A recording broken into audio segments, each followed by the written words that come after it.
Good evening, everybody. Welcome to our regular Monomoy Regional School Committee on October 22. And I'll call the meeting to order. I'd like someone to move towards approving the minutes. So moved.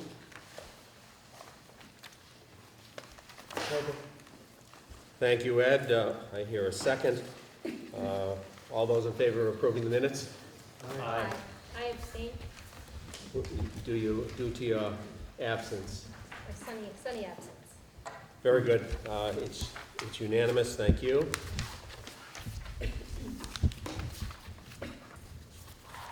Our next topic is public comment. Hi. Good evening. Hi. Hi, how are you? Good. My name is Matt Masiello. Jason. Matt, why don't you come right up to the Oh, I need to podium? come up to the podium. Okay, sorry. And you have to advise me if this is the right opportunity to do this. My name is Matt Masiello. My son, Jason, is in the 8th grade. Loves the school, loves the sports. And, but there's a series of events that concerned me a bit. One was his, as an A, mostly A student, a couple of Bs now and then, he got an MCAS result that was in the lower bracket. Not the absolute lower bracket, but the lower bracket. That was a bit different from his previous scores in another school system in another state.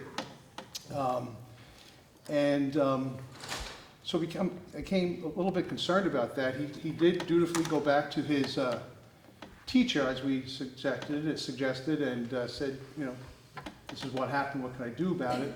And I think, with good intent, the teacher said, let's review it. It may be the way you're looking at the test or taking the test, similar to the way his father was when I was at that age. But the other possible alternative is, are we doing enough in the schools to make sure the schools are providing what they should be providing? And I'm sorry, I'm out of breath a little bit because I ran here from the house. So I'm decent at looking online, but I had a Massachusetts principal from out of the area just take a look at the MCAS scores and how they reflect upon the school itself. So we have a little bit of a third party here. And his email to me tonight was the following. I did some preliminary checking regarding the MCAS topic we were discussing. You're not going to be happy. The Harwich Middle School results from the spring 2014 tests were not good. They received several did not meet target scores. Actually, most of their overall categories were listed that way. The other caveat to this is that we recently received notice that pretty much it looked like the week of Thanksgiving the kids were going to have off, or half days, which per my recollection was something new. And this is in addition to the decent number of days, at least in Massachusetts, that the kids have off. At the time when we're hearing more and more that in the United States our children are potentially not receiving the number of school days that other countries are doing, and obviously there's a bunch of other countries not doing as well as us. So this is my opportunity to offer that observation to you all, and obviously, I'll be following up on it, have placed a call to the guidance counselor. The other issue is, the inference was to Jason, and I understand this, that it may have been the student wasn't taking the test correctly, had a bad day. But I think the information we have before us, if it's correct, and again, this was not mine, this was from another teacher, school principal from another area. If it's correct, then I think we have to all join the fray and say, yes, it may be the student, but also, yes, it may be the school system. And I'm involved in healthcare. We have Taj Mahals of healthcare systems these days.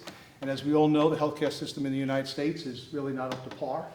And we're hearing enough that the educational system in the United States is really not up to par, but yet we continue to build, as hospitals, new schools. So I'm a little bit concerned about this. Thank you. Thank you, Matt. Just as a response, and I'll be right with you. Matt, your suggestion to follow up with guidance, I think, makes a lot of sense.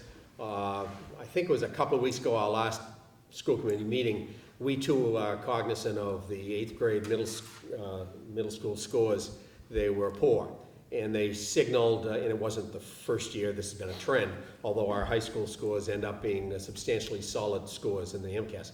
So it is not a surprise, and Dr. Blanchard, our curriculum coordinator, spent 15 to 20 minutes showing us a PowerPoint as to what the scores look like and what are some of the remediations that are going to begin this fall towards those Monomoy scores. Appreciate the comment. Thanksgiving, I don't have a response to that as far as it is on the calendar, so we probably just you get a better explanation from that as to the history of it, and maybe speaking to the superintendent, and we can go from there. I was just going to say, first, Matt, I just, or Doctor, I'd like to just thank you for the outreach that you've had over the past year on a number of different things, but yours was the first email I got on the challenges that were coming from the Midwest here on the enterovirus, so I appreciate that. In terms of the MCAS, as Chairman Russell mentioned, last school committee meeting, Dr. Blanchard is sitting right behind you, gave a presentation, and I would agree.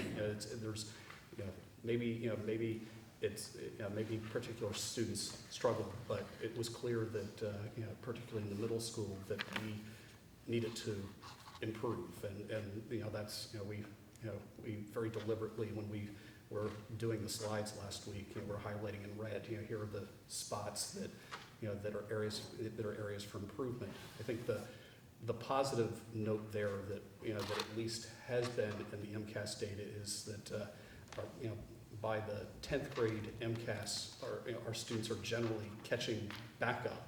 But there was a gentleman, I think 2 school committee meetings ago, who had raised a concern.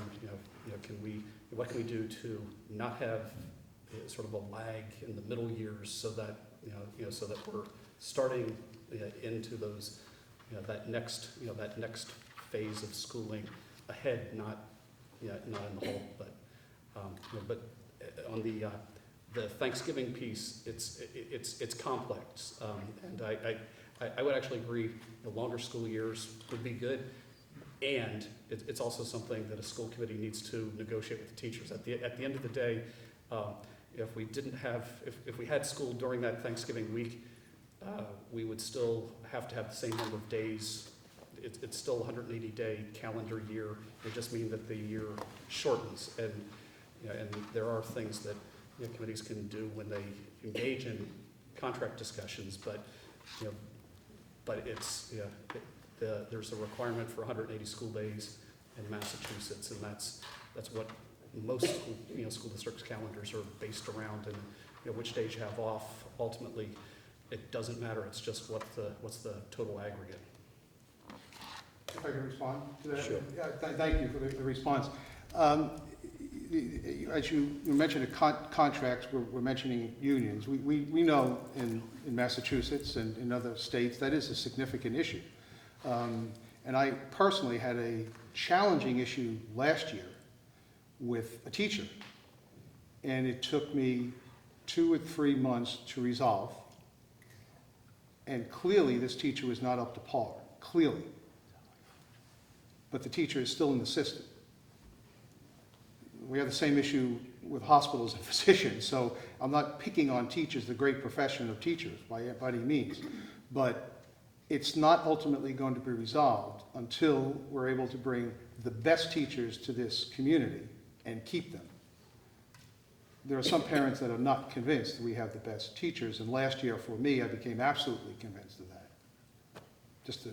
I'm trying to be very transparent, trying to be not critical, but just give you all the information that I have and that I've experienced as one professional to another, but also having a child here.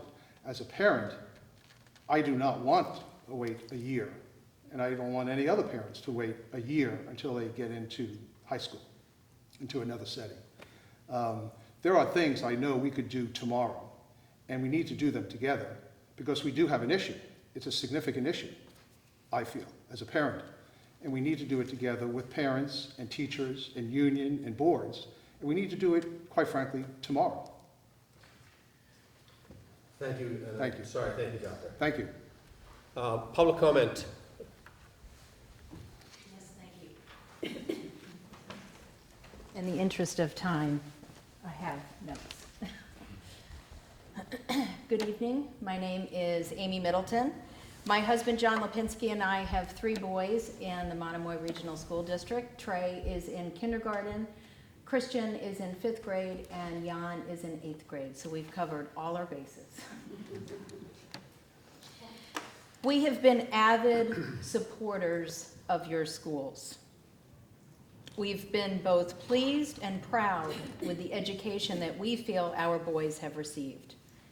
Joining us here tonight are those parents who have chosen to keep their children in Monomoy Regional School District. We are not the ones who have left. So I was disarmed and disappointed to learn at our son's IEP meeting in the spring that recess was being eliminated from the middle school. My first inquiry into this was shortly thereafter, and as you can see, it is October 22nd, and it has been a long and frustrating journey leading us here tonight to speak with you. We all know that children would love to see recess reinstated in our school, but they are not alone. Parents, teachers, and members of the community are also advocating for the reinstatement of recess. There is an abundance of research and studies out there that supports our position that recess is an integral part to a child's cognitive, social, and physical development. It is endorsed by the American Academy of Pediatrics, among others. And furthermore, studies show that children's academic achievement improves when they get a break from learning. Never before in our culture have we seen children in such a pressure cooker. The burden of excellence is taking a toll on our children.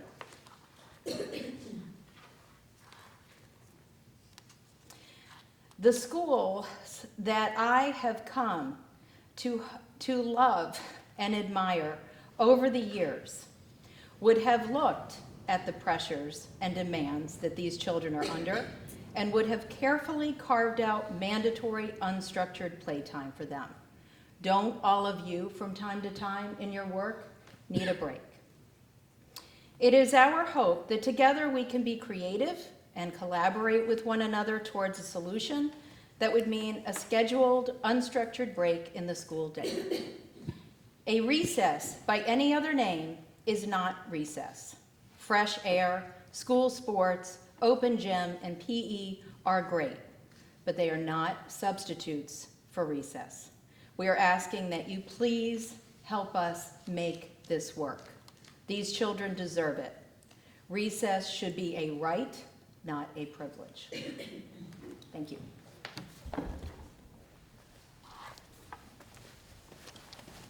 Thank you, Amy.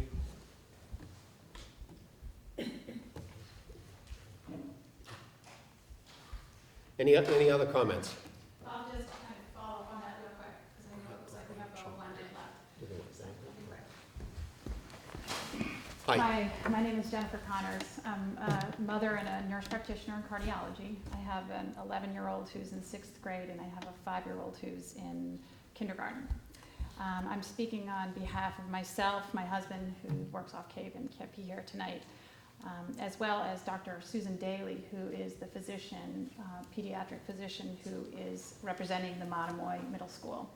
And we feel as healthcare providers and as parents that in order for kids to optimally learn, they need to have a break during the day. The kids are overloaded with sensory input these days with technology and the expectations of MCAS and teachers and parents and sports after school and all kinds of things that they're working incredibly hard at school. And I hear what, Matt, Doctor, is saying that, my son is also a very bright child and sometimes does well on the MCAS, sometimes he doesn't. But I think that they can't optimally perform unless they have a break. And we can't just say, sit longer and learn. We have to hear what they're saying. We have to work with them to help optimize their outcomes. So thank you for your time. Thank you for coming. Yes? Sure can, sure.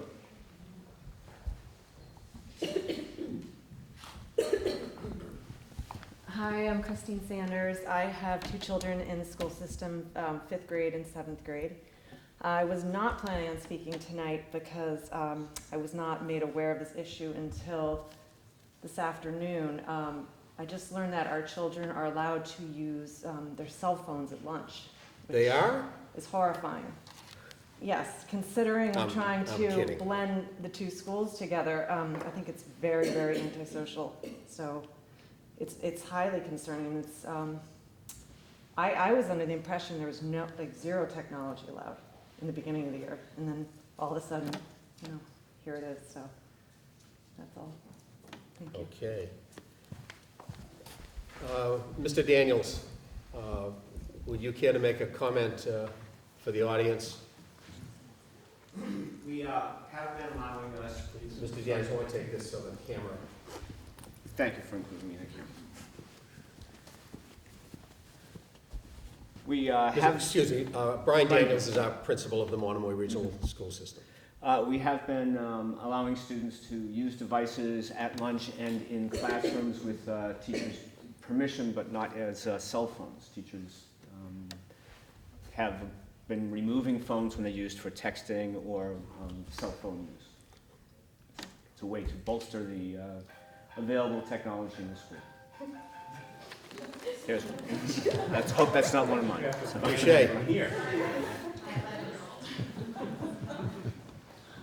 Okay?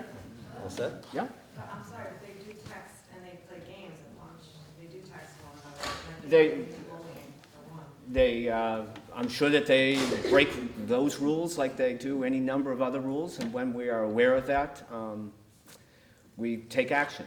It's my strong opinion that we don't live in a world that's zero tolerant of technology, and one of the things that we need to do in middle school is to build responsible digital citizens. I spent the day today at the MassQ convention at Gillette, and I can assure you that what we have available for technology in middle school is far behind what's happening in many, many places. And students' lives today, our lives today, are flooded with technology. We can't pretend that it's not out there. It's not going away. It is the world that we live in. It is the world we're going to live in. And that these kids are going to have many, many, many more opportunities than we have now. So I see one of our jobs at the middle school is to prepare them for that world. That's why the decision to allow use of personal devices. As one of the presenters said today, he was holding in his pocket, he was bragging that he had the newest cell phone. More technology than went to the moon. That's the reality. And I want our students to learn to use that technology in productive ways, much like they need to be corrected about running in the corridor, which is tomorrow's challenge, by the way. They also need to be called on their appropriate use of technology. Brian, before you leave, the Amy and other interested parents brought up the issue of recess. Could you give a 1 or 2 minute administrative background as to your position at the moment regarding recess at the middle school? I can. I met with some of the parents who are here tonight, and I think the committee, it's by happenstance, we had the two conflicting problems presented one after the other tonight. We know that time on learning, to learn, takes time. Everything we do in life takes time. Time is a very precious commodity in schools. The expectations for students have gone up year after year after year. But the pie, the time that's available to do that instruction, to cover those, the constantly expanding curriculums, has stayed more or less the same. If we were to add recess to the school day. It has to come out of that pie. That's the instructional pie. It is my opinion that the most appropriate use of the instructional day is whenever possible to use it for instruction. That does not deny the fact that students benefit from exercise, from physical movement. Our students change classes. Is that a huge break? No, but it's a break. There is a lunch period. There is fresh air time. There is a gym period every other day. And we have very high expectations for them. Thank you, Brian. No. Yes? I know we don't have a lot of time, so can I speak from here? No, I just didn't have you with the TV camera to come on up. And I would ask if the same topic regarding recess. It's just in response to that. Good enough. I'll kind of wrap it up if you don't mind, so Yeah, we sure, can sure, move on. Yeah. So I'm Rachel Hopkins. My stepson is in 5th grade, a 10-year-old in the school system. And in response to Mr. Daniels' comment about kind of the conflict between, education and getting the right MCAS scores and recess, I really don't see it as a conflict at all. These kids need time to unwind and relax and be themselves and make new friends. In our case, Cyrus is an introverted kid. He's really creative, he's really smart, but he doesn't excel at making new friends in 10 minutes. He's not an athletic kid, so he's not gonna go out for the sports team, and that's how he makes friends. He takes time, like a lot of us do. On top of it, he's been a top learner every year. He's been an excellent student, and he's really bright. And now what we're hearing from him when he comes home is that he doesn't like school anymore. And so